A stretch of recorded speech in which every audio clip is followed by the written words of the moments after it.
Hi guys, JT here, and today I'm bringing you some information on 10 games in March's Fanatical Favorites Bundle to help you in picking your 5 games. If you don't know more about game bundles, feel free to like this video and subscribe to my channel. It really helps the channel out. Anyway, let's get into this. At number 1 we have Behind the Frame, The Finest Scenery, a beautifully crafted, narrative-driven puzzle game. The game revolves around a young aspiring artist who is trying to complete her masterpiece for a gallery submission. The story is presented in a charming way, with hand-drawn illustrations and an original score that complements the game's relaxing atmosphere. The gameplay consists of solving puzzles related to a painting, including color matching, shape recognition, and perspective drawing. The puzzles are integrated into the story, and each completed task progresses the story further, allowing the player to learn more about the artist and her passion for art. The game's biggest strength lies in its narrative, which is excellently written and engaging. The characters are well developed, and the relationships between them are heartwarming. The pacing of the story is perfect, and the game manages to keep players invested in the narrative until the very end. Behind the Frame, The Finest Scenery is a game that manages to create a sense of serenity and calmness while keeping the players engaged in the narrative. The puzzles are challenging but not frustrating, and the game's overall design is both aesthetically pleasing and well executed. If you're a fan of narrative-driven puzzle games, Behind the Frame, The Finest Scenery is definitely worth playing. At number 2 we have The Darkside Detective, A Fumble in the Dark, a sequel to the popular indie point-and-click adventure game, The Darkside Detective. This game offers a delightful and hilarious experience with its witty dialogue and quirky characters. The game follows the adventures of Detective McQueen and Officer Dooley as they investigate supernatural cases across Ireland, a fun fair, a nursing home, among others. The game's story is presented in a humorous and lighthearted way, with various pop culture references that add to the charm of the game. This game is a traditional point-and-click adventure game, where the player interacts with objects in the environment and solves puzzles to progress the story. The puzzles are challenging but not frustrating, and the game's intuitive interface makes it easy to navigate. The game's biggest strength is its writing, with witty one-liners and hilarious situations that keep the players engaged throughout the game.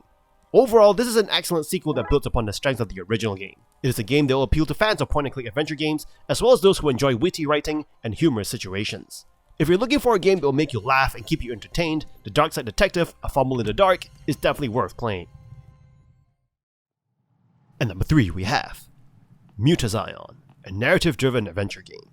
The game tells the story of a young girl named Kai, who travels to a strange and isolated community called Mutazione to visit her grandfather. The game's story is presented in a beautiful and unique way, with hand-drawn illustrations and a calming soundtrack that adds to the game's relaxing atmosphere. The gameplay of Mutazione consists of exploring the community of Mutazione, interacting with its inhabitants, and solving puzzles related to gardening and music. The puzzles are integrated into the story, and each completed task progresses the story further, allowing the player to learn more about the community and its history. The game's biggest strength lies in its narrative, which is excellently written and engaging. The characters are well developed, and the relationships between them are heartwarming. The story touches on themes of loss, grief, and healing, which is presented in a thoughtful and sensitive way. Mutazione is a game that manages to create a sense of serenity and calmness while keeping the player engaged in the narrative. The gameplay is relaxing, but not boring, and the game's overall design is both aesthetically pleasing and well executed. Overall, Mutazione is an excellent game that is worth playing. It offers a unique and captivating story, combined with relaxing gameplay and beautiful visuals. If you're a fan of narrative-driven adventure games, Mutazione is definitely worth checking out. At number 4 we have Biped, a cooperative puzzle game. The game revolves around 2 cute robots, tasked with opening beacons across several stages and helping their robot buddies along the way. The game's story is simple, but the gameplay is challenging and entertaining. The gameplay of Biped is focused on solving puzzles related to movement and physics. Each level presents new challenges, such as balancing on platforms, climbing walls, and dodging obstacles. The game's mechanics require precise controls of the 2 robots, which can be controlled independently by each player in a cooperative mode. The game's biggest strength lies in its cooperative gameplay, which encourages communication and coordination between the players. The puzzles are designed in a way that requires teamwork and strategic thinking, making the game challenging and engaging. Biped features vibrant and colorful visuals, with a playful and upbeat soundtrack that complements the game's cheerful atmosphere. The game's design is both aesthetically pleasing and well executed, with attention to detail given to the robot's movements and animations. Overall, Biped is a fun and challenging cooperative puzzle game that is well worth playing. It offers engaging gameplay, vibrant visuals, and a cheerful atmosphere that makes it a delight to play. If you're looking for a game to play with a friend or a family member, Biped is definitely worth considering. At number 5 we have Aspire, Ina's Tale, a narrative-driven environmental puzzle platformer. You play as Ina, a young girl trapped in an endless slumber in a tower. She suddenly awakens and finds that the tower is in utter chaos. She now has to find a way out of there. Along the way, you'll learn how to cope with self-reflection and realizing the true meaning of freedom. Gameplay will involve you platforming and grabbing things to move them around to solve puzzles. Ina is easy to control thanks to a simplified control scheme. You'll have access to tower spirits that can assist you in your adventure. You unlock tower spirits as you play the game, with one of the first spirits being a floating light that dispels darkness. Puzzles aren't too difficult, and this contributed to its short 2.5 hour gameplay. Even with its short length, the puzzles are still enjoyable to solve and will leave you wanting more. The art style and world design is bright and beautiful, with the different biomes that you will come across. Aspire, Ina's Tale is an enjoyable game. It will remind you of games like Limbo, and it will just leave you wanting more. And number 6 we have What Lies in the Multiverse, a story-driven puzzle platformer. You play as a young child called Kid, because, you know, names are hard. You accidentally get sucked into the multiverse where you meet Everett, a weird man with a huge purple top hat who has the power to travel between dimensions with his stolen staff. Now you must find a way to return to your universe through this interdimensional travel. The dialogue and interactions between both characters are hilarious and will leave you laughing. In each chapter, you'll be transported to new dimensions with new mechanics to learn, like a frozen wasteland that gives you more momentum when you jump, or a dimension with reverse gravity. Each dimension is lovely to play through as you learn how they work to get through the chapter. You'll be doing a bunch of platforming that will involve you jumping and holding onto ledges and solving puzzles. Some of the difficult puzzles can be fun to solve, but most of them are quite easy, even as you reach the endgame. Sure, you have to relearn the game every time you start a new chapter, but puzzles are generally unchallenging. A drawback of the game is the story itself. The game warns of triggering themes, but the amount of comedy in the writing really plays it down. The ending itself also leaves a lot to be desired. What Lies in the Multiverse features interesting mechanics that forces you to relearn the game every time a new chapter comes around. Even though the unchallenging puzzles and lackluster attempt at sticking to its serious themes are present, it is still worth a playthrough. And number 7 we have Perfect Heist 2, a round-based online heist game. One team of players play the cops, and the other team of players play the robbers. Essentially, the robbers are trying to steal whatever it is in the building, and the cops are trying to stop them. This game features over 10 classes for both cops and robbers, giving you a range of abilities and playstyles to choose from. Each class also sports its own weapons.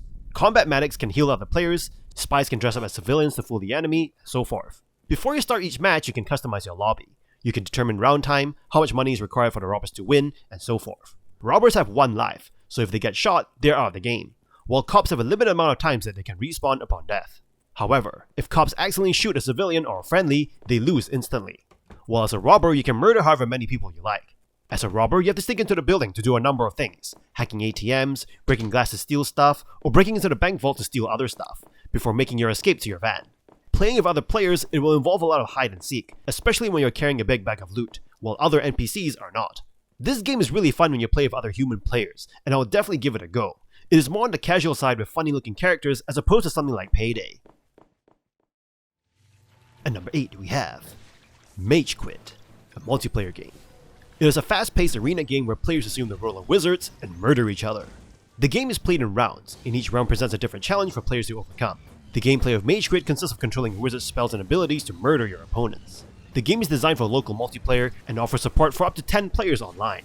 The mechanics are straightforward and easy to understand, but it requires strategic thinking and fast reflexes to succeed. MageQuit's biggest strength lies in its fun and addictive gameplay. The game offers a wide range of spells and abilities to choose from, and the player can customize their wizard's appearance and abilities. MageQuit features colorful and cartoony visuals, with a soundtrack that fits the game's lighthearted atmosphere. The game's design is both aesthetically pleasing and well executed, with attention to detail given to the different spells and abilities. Overall, MageQuit is a fun and entertaining game that is perfect for playing with friends. Its addictive gameplay and customization options making it an enjoyable experience. If you're a fan of multiplayer games and love the idea of being a wizard, murdering other player-controlled wizards, MageQuit is definitely worth checking out. And number 9 we have Human Fall Flat, a physics-based puzzle and platform game.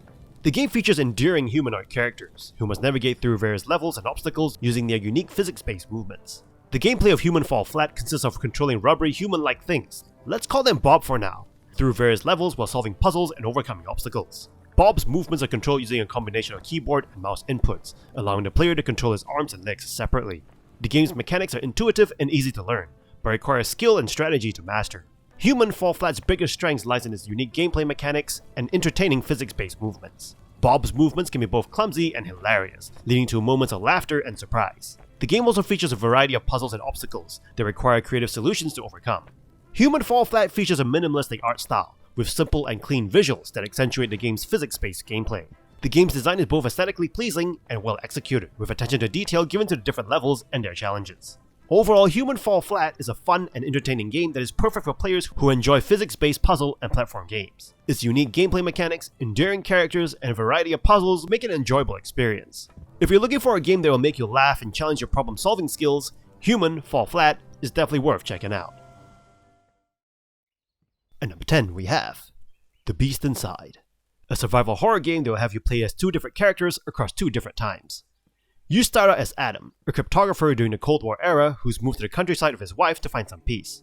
While exploring your new home, you find a notebook, and being a curious person that you are without knowing that you're in a horror game, you open it and your world just turned into hell. You're now tasked to uncover the mysteries of an unsolved murder that happened in a home from the past. The other character you'll play as is Nicholas, the resident of the same house back in 1864, returning to investigate a family mystery of his own. Nicholas has had a troubled past, having spent 10 years of his life in an asylum. Unfortunately, the nightmares of the past have come to life in Adam's time period, putting his own and his family's lives in danger. Both Adam and Nicholas have suppressed secrets and violent memories, dangers hidden within them.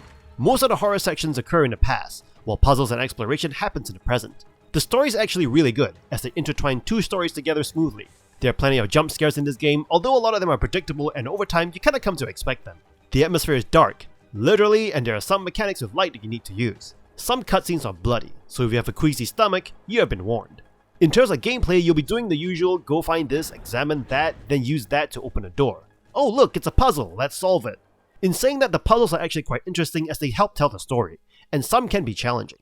This game features multiple endings, so if you want to see them all, you'll be playing this for quite some time. If you're into a good survival horror experience with a good story, I would recommend The Beast Inside. And that's all for this bundle. This bundle is good, but a little bit pricey for only 5 games. In addition, most of these games were already previously available in older bundles. Anyway, don't forget to like and subscribe, and I'll see you guys in the next video.